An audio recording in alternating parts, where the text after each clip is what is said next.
Hi students, welcome back to Zenith for Aspirants. I am Rajesh. In this video, I would like to talk about some more important idioms that were asked in the previous examinations. Previous exams lo అడిగిన కొన్ని important and most repeated idioms గురించి discuss చేద్దామండి. Okay, SSC calendar ప్రకారం ఏంటంటే already CHSL notification release అయింది. Next ఏంటంటే few మంత్స్లోని MTS and GD notification కూడా రిలీజ్ అవుతాయండి. సో ఏంటంటే వీటన్నింటిలో కూడా మనకి ఇంగ్లీష్ అనేది 25 మార్క్స్ హోల్డ్ చేస్తుంది కాబట్టి మనము ఇంగ్లీష్ మీద ఫోకస్ చేయాలండి. ఇప్పుడు మీరు ఏదైనా గవర్నమెంట్ జాబ్ ఈజీగా క్రాక్ చేయాలంటే 4 సెక్షన్స్ అర్థమెటిక్, రీజనింగ్, ఇంగ్లీష్, జీకి ఫోర్ సెక్షన్స్ మీద మనం ఈక్వల్ ఫోకస్ పెట్టినప్పుడు జాబ్ అనేది ఈజీగా వస్తుంది. ఒక అర్థమెటిక్ మీద ఎక్కువ ఫోకస్ పెట్టి ఇంగ్లీష్ మీద ఎక్కువ ఫోకస్ పెట్టి మిగిలిన సబ్జెక్ట్స్ మీద సెక్షన్స్ మీద ఫోకస్ తగ్గించినా సరే మీకు జాబు వచ్చే పాసిబిలిటీ అనేది తగ్గిపోతుంటుంది. ఓకేనా? సో ఏంటంటే ఇంగ్లీష్లో భాగంగా మనకి ఏంటంటే గ్రామర్ అండ్ వొకాబులరీ 2 పార్ట్స్ ఉంటాయి. ఈ 2 పార్ట్స్ కూడా బాగా నేర్చుకోవాలి. వొకాబులరీ అండర్లో వచ్చే idioms అనే టాపిక్ని ఇక్కడ డిస్కస్ చేస్తానండి. First I would like to read out all the idioms once. Drink like a fish. Drink like a fish. Drink like a fish. Put the cart before the horse. Put the cart before the horse. A dog in the manger. A dog in the manger. To take French leave. To take French leave. Maiden speech. Maiden speech. Okay, చదివాను కదా.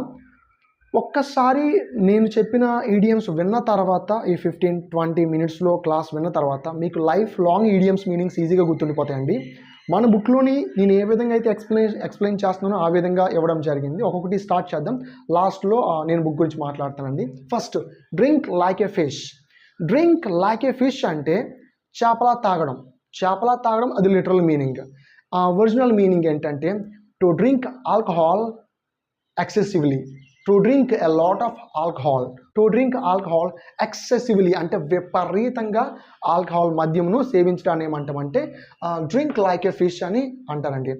ఒక మూవీలోని సూర్య movie Tamannaah హీరోయిన్గా ఉండి తమన్నా వాళ్ళ brother hero friend ఏంటంటే ఒక ఎయిర్పోర్ట్లోని drugs తీసుకోవడం వల్ల సూర్య ఏంటి చేస్తారంటే ఆల్కహాల్ డ్రాప్స్ తన మీద వేస్తారు. ఎందుకంటే డ్రగ్స్ అని తెలిస్తే పోలీసులు అరెస్ట్ చేస్తారని. అప్పుడు అక్కడ ఉన్న పోలీస్ ఆఫీసర్ ఏమంటారంటే ఒక మాట అంటాడు, ఏమనంటే ఇడియం యూజ్ చేస్తారండి. Indians drink like a fish అంటారు. చాలామంది అబ్జర్వ్ చేయకపోవచ్చు, కానీ ఏంటంటే అక్కడ వాడిన డైలాగ్ ఏంటంటే అక్కడ ఉన్న police officer Indians drink like a fish అంటే ఇండియన్స్ డ్రింక్ ఆల్కహాల్ ఎక్సెసివ్లీ. ఓకేనా? ఎక్కువ తాగుతారు, ఏ లాట్ ఆఫ్ ఆల్కహాల్ అని యూజ్ చేస్తారు. So drink like a fish అంటే ఇప్పుడు ఫిష్కి ఏంటంటే ఆక్సిజన్ ఇంపార్టెంట్ కదా. ఆక్సిజన్ కోసం ఏం చేస్తుందంటే ఎక్కువ వాటర్ని తీసుకొని మొప్పలు అంటాం కదా, మొప్పల ద్వారా బయటికి వదిలేస్తుంది. సో వాటర్లో ఉన్న ఆక్సిజన్ తీసుకుంటుంది. సో ఈ విధంగా వాటర్లో ఉన్న ఆక్సిజన్ని తనకి ఎంత కావాలో తీసుకోవడం కోసం ఎక్కువ వాటర్ని కంటిన్యూస్గా తాగుతుంది. సో అక్కడ వాటర్ ఎక్కువ తాగే ఆ చేపను ఎవరితో కంపేర్ చేస్తున్నారంటే ఎక్కువగా ఆల్కహాల్ తీసుకునే వ్యక్తితో కంపేర్ చేస్తున్నారు. డ్రింక్ లైక్ ఎ ఫిష్ అంటే to drink a lot of alcohol, అదండి meaning. Okay, next, put the cart before the horse.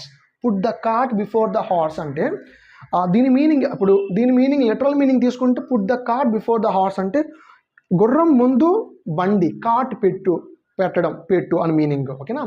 So but మనకి ఒరిజినల్ మీనింగ్ ఏంటంటే to do things in the wrong order. ఓకేనా? To do things in the wrong order లేదా to do last things first అంటే చివరిలో చేయాల్సిన పనులు మొదట చేయడము లేదా తప్పుడు క్రమంలో పనులు చేయడాన్ని ఏమంటామంటే put the cart before the horse అంటాము. ఓకేనా?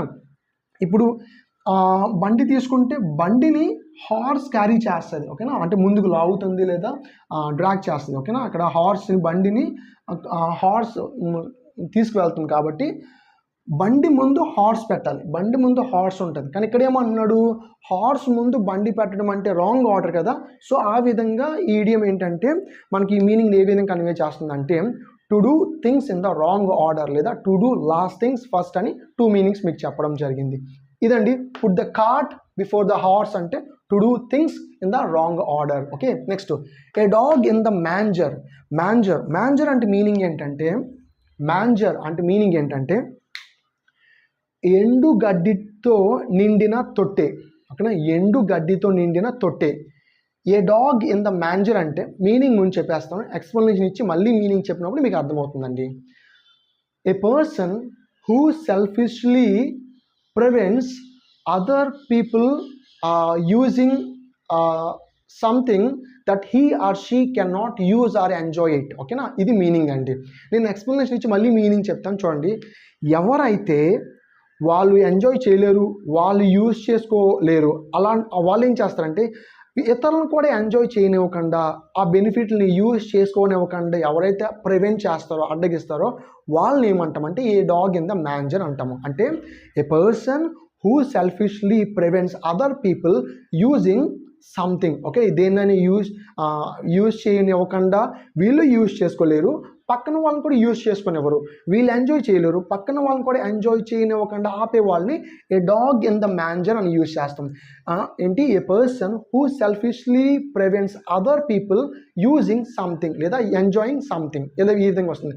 That he or she can not use it or enjoy it. Okay, ఇప్పుడు ఇది ఒక స్టోరీ నుంచి వచ్చిందండి. అంటే మ్యాన్జర్ అంటే ఏం చెప్పాను, ఎండుగడ్డితో నిండిన తొట్టె, అందులో పడుకున్న కుక్క కథ నుంచి రావడం జరిగిందండి. స్టోరీ ఏంటంటే, కుక్క తొట్టులో పడుకుని ఉంటుంది. అయితే ఎద్దు తన పని ముగించుకొని వచ్చి మధ్యాహ్నం పూట ఫుడ్ అంటే గడ్డి తిందామని, ఎండుగడ్డి తిందామని వచ్చినప్పుడు ఆ కుక్క ఏం చేస్తుందంటే నిద్ర నుంచి సడన్గా మేల్కొని అరుస్తుంటుంది ఎద్దు మీద. యాక్చువల్గా ఏంటి, కుక్క గడ్డి తిందు, అలాగని ఏం చేస్తుంది, ఇప్పుడు ఎద్దుని తిన్నవ్వకుండా ఏం చేస్తుందో ప్రివెంట్ చేస్తుంది. ఈ విధంగా వాళ్ళు ఎంజాయ్ చేయకుండా, వాళ్ళు ఉపయోగించుకోలేకుండా ఉండి ఇతరులను కూడా ఎంజాయ్ చేయనివ్వకుండా, ఉపయోగించుకోకుండా అడ్డగించే వాళ్ళని ఏమంటామంటే a dog in the manger అని అంటామండి. సో ఈ విధంగా a person who selfishly prevents other people using or enjoying something which he or she cannot use it or enjoy it. Okay,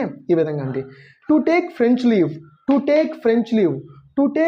leave అంటే to take leave without asking for permission. దీని meaning ఏంటంటే permission తీసుకోకుండా leave తీసుకోవడాన్ని to take French leave అంటాం. Okay, ఇప్పుడు ఇదేంటంటే 18th సెంచరీలోని French వాళ్ళు ఒక ట్రెడిషన్ నుంచి, ఒక ఆచారం నుంచి ఈ ఈడియం రావడం జరిగింది.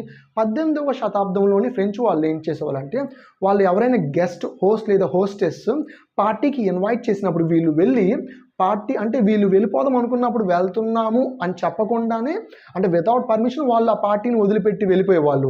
ఓకే, ఈ కస్టమ్ లేదా ఈ ట్రెడిషన్ నుంచి ఈడియం రావడం జరిగింది. ఇప్పుడు ఎలా యూజ్ చేస్తున్నారు, మీరు టీచర్ పర్మిషన్ తీసుకోకుండానే స్కూల్కి వెళ్ళకుండా, అంటే ఆఫీస్ నుంచి పర్మిషన్ తీసుకోకుండానే ఆఫీస్కి వెళ్ళకుండా ఉండేటప్పుడు ఏంటంటే, లేదు వెళ్ళారు పర్మిషన్ తీసుకోకుండా లీవ్ చేస్తారు. ఓకేనా, ఈ విధంగా ఉండడాన్ని ఏమంటే to take leave without asking for permission తీసుకోకుండానే లీవ్ తీసుకున్నాడాన్ని ఏమంటామంటే టు టేక్ ఫ్రెంచ్ లీవ్ అని యూజ్ చేస్తాం. నెక్స్ట్ మెయిడెన్ స్పీచ్ అంటే the first formal speech, the first speech of someone, లేదా the first speech given by a politician. పార్లమెంట్లో కానీ అసెంబ్లీలో కానీ కొంతమంది పాలిటీషియన్స్ ఏంటంటే ఇచ్చే ఫస్ట్ స్పీచ్. మనకి New Zealand the youngest I think ఒక మినిస్టర్ లేదా అంటే పార్లమెంట్ మెంబర్ ఏంటంటే హుక్కా అండ్ సంథింగ్ ఒక దాన్ని చేస్తూ స్పీచ్ ఇవ్వడం జరిగింది కదా. that was her maiden speech, that was her first formal speech అంటాము. ఈ విధంగా ఎవరైనా సరే ఫస్ట్ స్పీచ్ ఇచ్చినప్పుడు, ఫస్ట్ ఫార్మల్ స్పీచ్ ఇచ్చినప్పుడు దాన్ని ఏమంటామంటే మెయిడెన్ స్పీచ్ అని అంటాము. అది షార్ట్స్లో చాలా బాగా ఇదయ్యి జనాలు అందరూ చూసి చాలా ఎంజాయ్ చేశారు కదా, మోటివేట్ అయ్యారు. సో అలాగే ఏంటంటే, సో మెయిడెన్ స్పీచ్ అంటే someone's first formal speech. Okay, either in parliament or assembly ఎక్కడైనా కావచ్చు, ఫస్ట్ ఫార్మల్ స్పీచ్ అండి. సో చూడండి, మన బుక్ చూసారు కదా, మన బుక్ అండి ఇది, Zenith's English for all competitive exams అండి. అన్ని కాంపిటేటివ్ ఎగ్జామ్స్కి యూజ్ అవుతుంది. ఎస్ఎస్సి, బ్యాంక్స్ అన్ని ఎగ్జామ్స్కి యూజ్ అవుతుందండి. ఇంగ్లీష్ ఉన్న అన్ని కాంపిటేటివ్ ఎగ్జామ్స్కి యూజ్ అవుతుంది. ఇక్కడ చూడండి, మెయిడెన్ స్పీచ్ అని చెప్పి ఒకటి కంటే ఎక్కువ మీనింగ్స్ ఇచ్చి తర్వాత తెలుగులోని మీనింగ్ ఇవ్వడం జరిగింది. నెక్స్ట్ ఏ సందర్భంలో యూజ్ చేస్తామని చెప్తూ కింద ప్రీవియస్ ఇయర్ ఎగ్జామ్స్లో అడిగిన క్వశ్చన్ కూడా ఇవ్వడం జరిగింది. సో ఈ విధంగా మనం ఇడియమ్స్ని 64 పేజెస్లోని, ఈ బుక్లోని 64 పేజెస్లోని చాలా డీటెయిల్గా ఎక్స్ప్లెయిన్ చేసామండి. మిగిలిన బుక్స్లో లాగా ఆల్ఫాబెటికల్ ఆర్డర్లో ఏకి సంబంధించిన ఈడియమ్స్ అని ఒక దగ్గర, బీకి సంబంధించిన ఈడియమ్స్ అని ఒక దగ్గర, అలా కాకుండా ఆ స్టూడెంట్కి అర్థమయ్యే విధంగా it's a self study book. You can read this book without the help of anyone. ఏ ఒక్కరి హెల్ప్ లేకుండా మీరు చదువుకోవచ్చండి. మీరు ఈ బుక్ తీసుకోవాలనుకున్నా, మీకు ఎక్కడ డౌట్ ఉండి క్లారిఫై చేసుకోవాలన్నా you can contact me without any hesitation. My number is 9191378191 అండి. This is my number 919121378191. This is my number. You can contact me on WhatsApp or you can call me directly. మీరు call చేయొచ్చు ఎవరైనా book తీసుకోవాలనుకున్నా, ఎటువంటి doubt clarify చేసుకోవాలనుకున్నా. ఇక్కడ మీకు advantage ఏంటంటే, ఇప్పుడు for example I have spent a lot of time reading English, studying English నేర్చుకోవడం కోసం, చదవడం కోసం నేను టైం ఆల్రెడీ చాలా స్పెండ్ చేశాను. But you have to focus on arithmetic, reasoning, English and GK to right. వీటన్నిటి మీద ఫోకస్ చేయాలి. ఇప్పుడు అన్నీ నేర్చుకోవడం కోసం ఎక్కువ టైం మీరు వేస్ట్ చేశారనుకోండి, మిగిలిన సబ్జెక్ట్ నేర్చుకోవడం కావద్దు. సో ఏంటంటే, మీకు డౌట్ వచ్చినప్పుడు నన్ను కాంటాక్ట్ చేస్తే నేను షార్ట్ టైంలోనే, అంటే ఫ్యూ సెకండ్స్లో, ఫ్యూ మినిట్స్లో మీ డౌట్స్ అని క్లారిఫై చేస్తే తక్కువ సమయంలో మీరు ఎక్కువ నేర్చుకోవచ్చు అండి. సో ఈ విధంగా ఏంటంటే మీకు ఐ కెన్ హెల్ప్ యూ, మీకు హెల్ప్ చేయగలను. Once again I would like to recall the meanings of all these idioms చెప్తాను చూడండి. డ్రింక్ లైక్ ఎ ఫిష్ అంటే to drink a lot of alcohol, to drink alcohol excessively, అది meaning అండి. Put the cart before the horse అంటే to do things in the wrong order, to do last things first, ఈ విధంగా meaning వస్తుంది. A dog in the manager అంటే a person who prevents other people using or enjoying something that he or she cannot enjoy it. నేను enjoy చేయలేను, వేటినైతే enjoy చేయలేనో వాటిని ఇతరులు కూడా enjoy చేయకుండా ప్రివెంట్ చేసిన వాడు a dog in the manager అంటాం. Okay, manager. To take French leave అంటే to take leave without asking for permission. Next maiden speech అంటే someone's first speech, first formal speech అని మనం మీనింగ్ కన్వే చేస్తుంది. ఈ questions అన్ని previous ఎగ్జామ్స్లో a number of times అడిగిన questions. So ఇటువంటి ఒకేసారి 500-600 ఈడియమ్స్ ఈజీగా నేర్చుకోవాలనే ఉద్దేశంతో మన బుక్లో చాలా డీటెయిల్గా, ఈజీగా మన తెలుగు లాంగ్వేజ్, నేటివ్ లాంగ్వేజ్లో ఇవ్వడం జరిగింది. మీరు తీసుకోవాలని నేను రిక్వెస్ట్ చేస్తున్నాను. ఎందుకంటే తక్కువ సమయంలో ఎక్కువ ఇంగ్లీష్ నేర్చుకుని ఇంగ్లీష్లో మంచి మార్క్స్ స్కోర్ చేయడం వల్ల ఏంటంటే జాబ్ అనేది ఈజీగా వస్తుంది. మీకు ఒక పాయింట్ చెప్తాను చూడండి. ఒక సంవత్సరం మీకు అంటే సాధారణంగా ఏదైనా గవర్నమెంట్ జాబ్ తొందరగా రావాలంటే 3 ఇంపార్టెంట్ థింగ్స్ ఉండాలని నేను బిలీవ్ చేస్తాను. ఒకటి ఏంటంటే మంచి ఇన్స్టిట్యూట్, మంచిగా క్లాస్ చెప్పే ఇన్స్టిట్యూట్ మనకు కావాలి. రెండోది ఏంటంటే మంచి బుక్స్ ఉండాలి. మూడోది ఏంటంటే hard work plus consistency.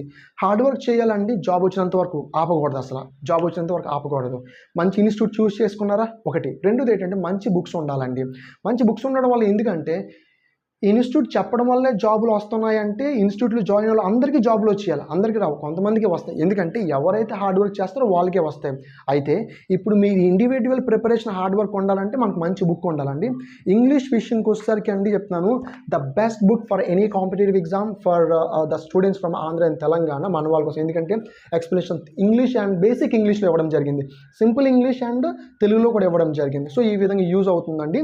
So ఇప్పుడు ఏంటంటే చాలామంది చేసే మిస్టేక్ ఏంటంటే, మీరు కానీ మంచి బుక్స్, మంచి ఇన్స్టిట్యూట్ చూస్ చేసుకోలేదనుకోండి, మీకు జాబ్ రావడానికి చాలా టైం పట్టేస్తుంది, ఎక్కువ టైం పట్టేస్తుంది.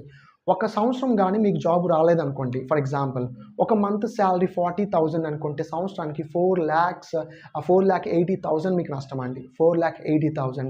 So choose good institutions and good books. Okay, all the best for everyone. Thank you very much. Bye.